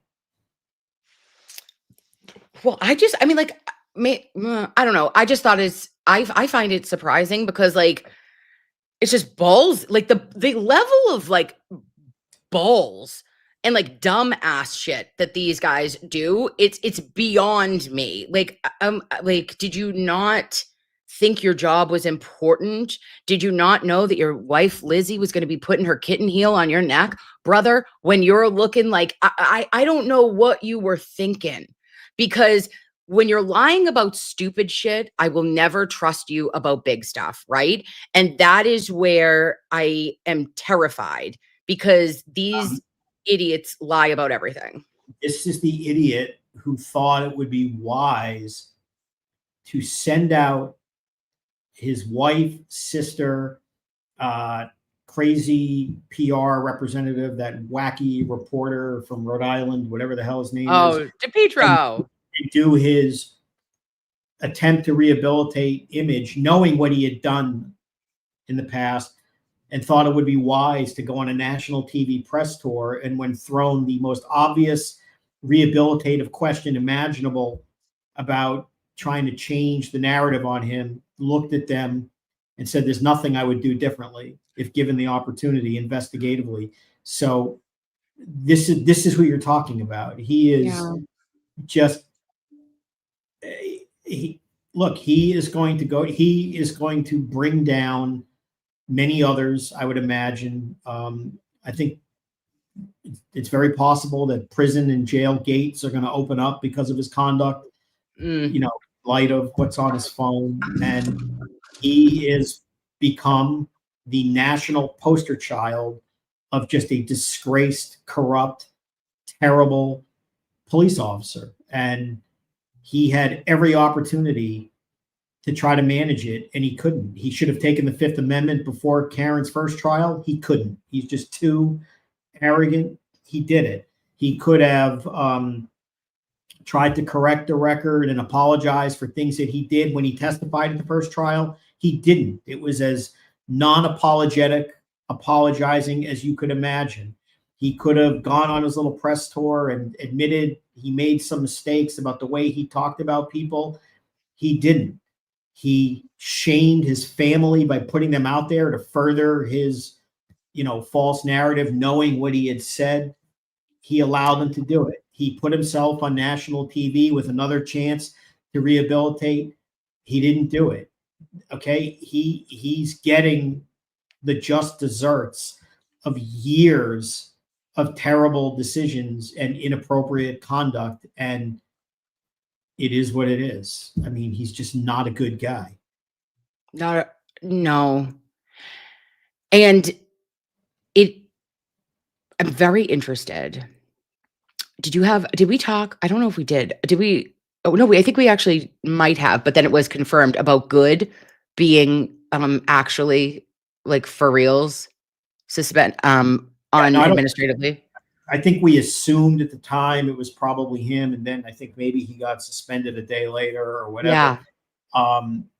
But again, this is all part of the Proctor albatross. He's going to drag down others. Now, nobody's going to get dragged down just because they communicated with Michael Proctor. They're going to get dragged down because I'm assuming the way they responded or affirmatively communicated with Proctor. So I would imagine, I mean, we don't know the specifics, but I would imagine that what, Sergeant Good did is not good, no pun intended, and probably very disturbing. And again, I don't want to speculate because we don't know. Does it relate to Karen? I don't know. Does it relate to any open cases? I don't know. Does it just relate to racist jokes? I don't know. Well, I guess in due course, as some of these cases are tried, we'll find out. But, Proctor is, look at him. He's disgraced the Norfolk DA's office. He's disgraced the state police. He got Tully sanctioned, or is partly responsible for that. His superior, Buchanan, got sanctioned and made a clown of himself at Karen's second trial because they tried to make it sound like, Proctor was a good guy. It just goes on. And I assume there'll be others. I mean, it's hard to believe that there won't be others that get dragged down by his just terrible conduct. And the sad thing is, you don't really feel sorry for him. It's a lot harder to feel sorry for other family members who wish death upon criminal suspects or talked about accepting bribes or receiving bribes. But he does have young kids, and that of course feel terrible for them. It doesn't make me feel less forgiving of what he did, but there are innocent victims in this, even within his own family. But he created this mess, and it's just unfortunate.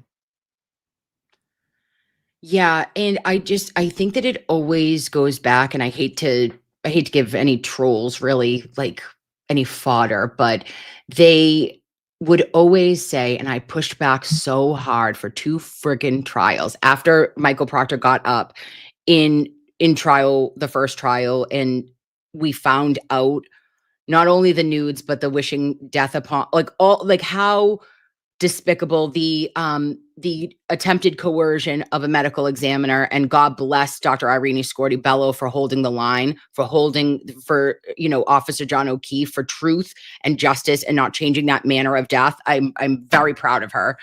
But you looked at this, and I would say this didn't happen overnight. I go back and look at Nurse Kim talking about this. I said that Trooper Michael Proctor is a garbage human.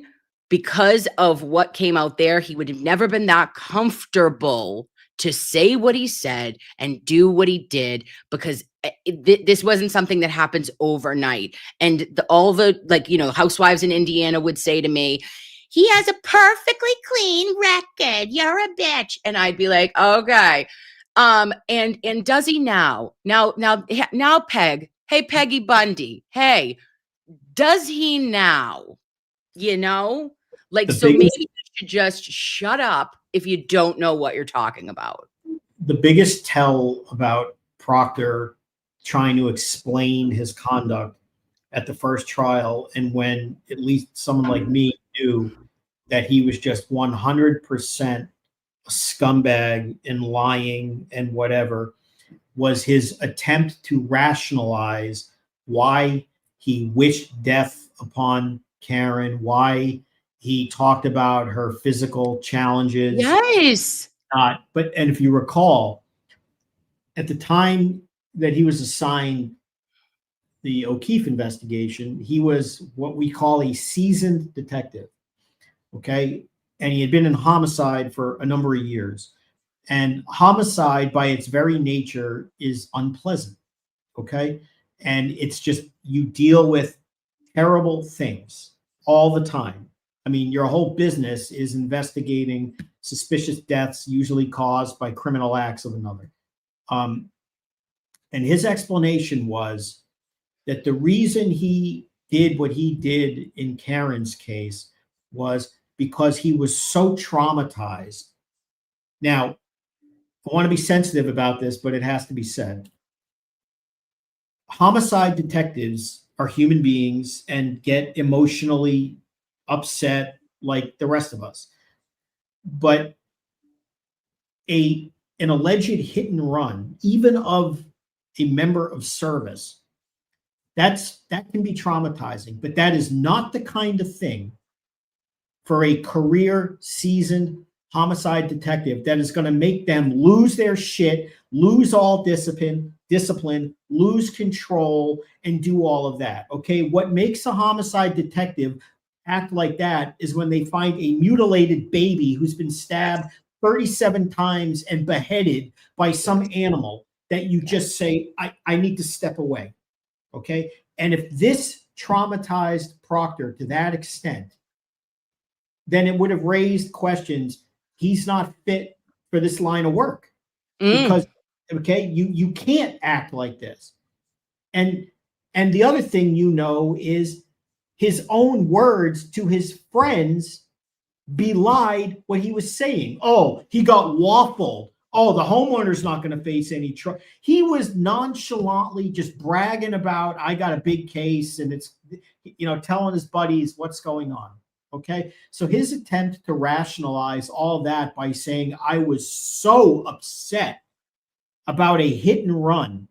Again, I'm not minimizing the fact that, a police officer was killed. I mean, but that is not the kind of case that would lead a grizzled, disciplined, serious homicide detective to all of a sudden start wishing death, attacking, criticizing, and doing those kinds of things. That answer was just 100% bullshit. Well, and yeah, you're so right about that, Mr. Bederow. And do you remember when also now remember, this is all the same day. This is the same night that they got the case, right? So Mass State Police takes it over after Canton recuses. Like, they've had it for a shift, not even an overnight shift. That very same night when he's texting his 9 best friends from first grade, he also says, I remember one of them responded back to him, like, are you something when he was saying about she waffled him. Yeah. And did she do it on purpose? And I remember him saying, well, we won't be able to prove that, or something to that along those lines. And I'm like, you mother, because that's going to be another thing that's hard for us to prove. Like, he was already knowing that he was facing an uphill battle on turning this on Karen Reed, on pinning it on the girl. Do you know what I'm saying? Like, if you're like, well, we don't know that, and we can't do this, and we, boppity beep bop ba, that same night, and then you sons of bitch bastards still went with every bit of your malice, every bit of your vitriol for a woman who you didn't know. And like, I mean, for you to hate somebody as much as you hated Karen Reed, clearly is irrational. Irrational. Okay. Not only an isolated incident, which is the whole point.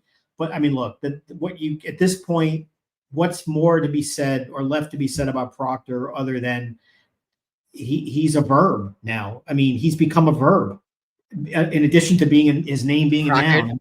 Yeah, I mean, that's not a good thing for a police officer when essentially your name can be used as a verb in a sentence. And if you said something was proctored, everybody knows what you're talking about, and that's what they're left with. And he has dragged that whole office down. He has dragged the state police down. He's jeopardized cases.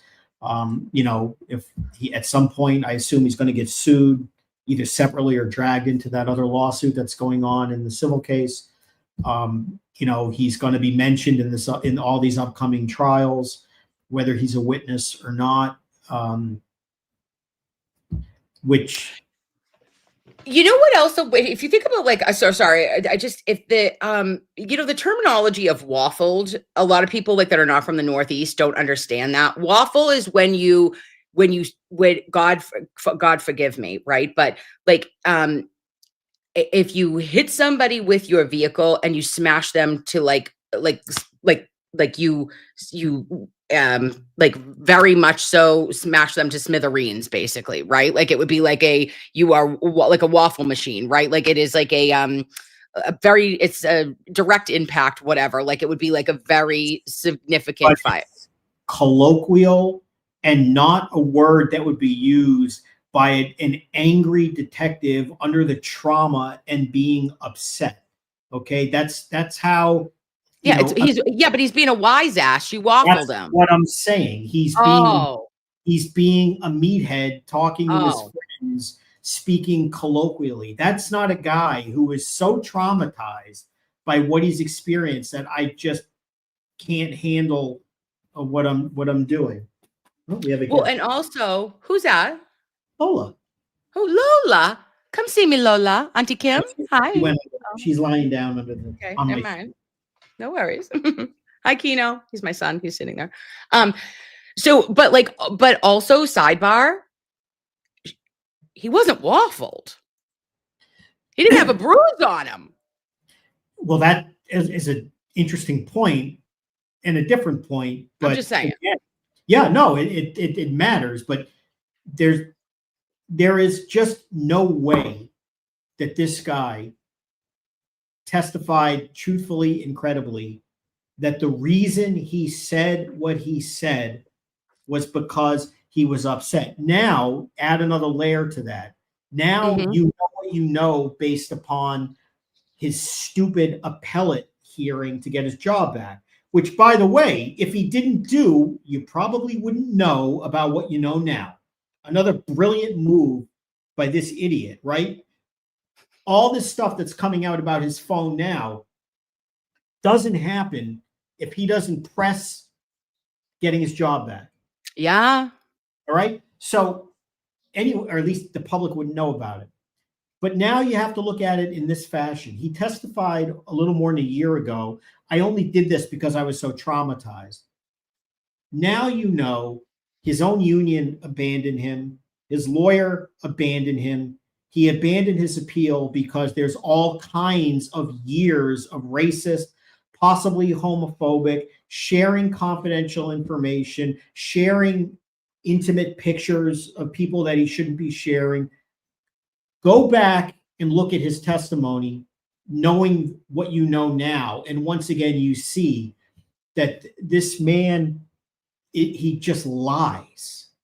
Okay? And his testimony in Karen's first case, he didn't testify the second one, obviously, in that context is so ridiculous. And his attempt to rationalize his behavior, knowing what you know now, is just a joke. Yeah, it is. Yeah, it is. And you look, that was something, I thought it was so profound to see the Mass State Police, the statement that they put out when they talked about like the withdrawal of or they made the comment on the withdrawal of the Mass Police Association, their legal support, and the unanimous withdrawal from the board of supporting him getting his employment back, right? They said, we'd like to end this embarrassing chapter. And I want to let you people know that this is not embarrassing, wasn't the right word. No, okay. They used to have an expression in law school. I don't know if they still have it, where they would say when you were a first year law student, if you don't know who the class asshole is, you're the class asshole. That used to be like the expression. And so you look at somebody like Proctor, okay? You know what he said about David Yannetti. You know what he said about Alan. You certainly know what he said about Karen. You know what he said about the medical examiner. We know there are things he said about Aiden, which some of which may or may not be public, but they've been alluded to. Okay. Yeah. We now know that he said other racist things. We know what he shared about people's intimate images. We know all these people are the problem, but not him. Okay. He's the class asshole. Do you understand what I'm saying? Like, oh, I know. It just might be you. Okay. You have all these problems with all these individuals. It's all unfair, but yet look at the criticisms and the ease with which he does it about everyone. And, you know, this is the guy that they defended as recently as a few months ago at the second trial, knowing the state police and the DA's office, knowing what he was, what his character was, saying that, no, he's an honorable guy. Crazy. And I think that everything that is coming his way is deserved.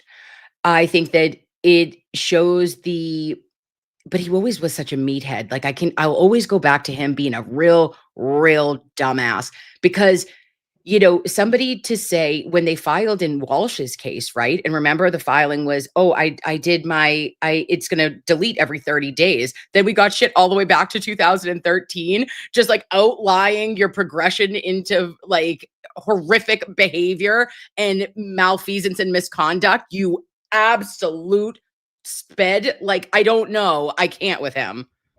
Does anybody seriously believe that he recently set up his phone to delete itself every 30 days? I mean, come on. He believed it. He never thought, are you shitting me? But he's saying he did that for extraction.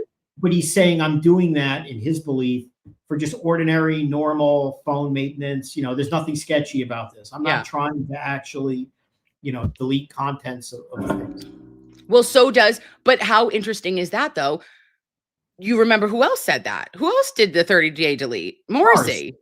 You know, don't we all just 30-day delete? Is that a Norfolk DA? What is it? What do we do? It's Troop E and the Norfolk DA's office? Shut up. There's deeper issues because these people all use their personal devices and accounts to conduct public business. And although they might have a right, even as weird as you and I might find it, to delete personal information on a regular basis, when it crosses over to potentially involving public business, well, that's actually a crime, believe it or not, do that.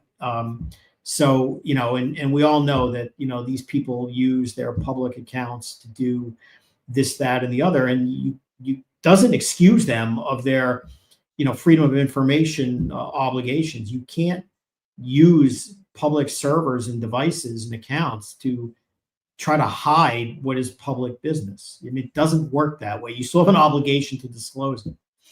100%. 100%. And like, there is something, a little bit of poetic justice, I will say though, is remembering the all-time weaselly face of one Hank Brennan and his absolute snark, as he stated about ARCA using Signal and contacting Alan Jackson. And did you delete any messages? Right. And, you know, and now to look at what his entire, what, you know, a Proctor, everybody. Now we've got good. I mean, like, let's see.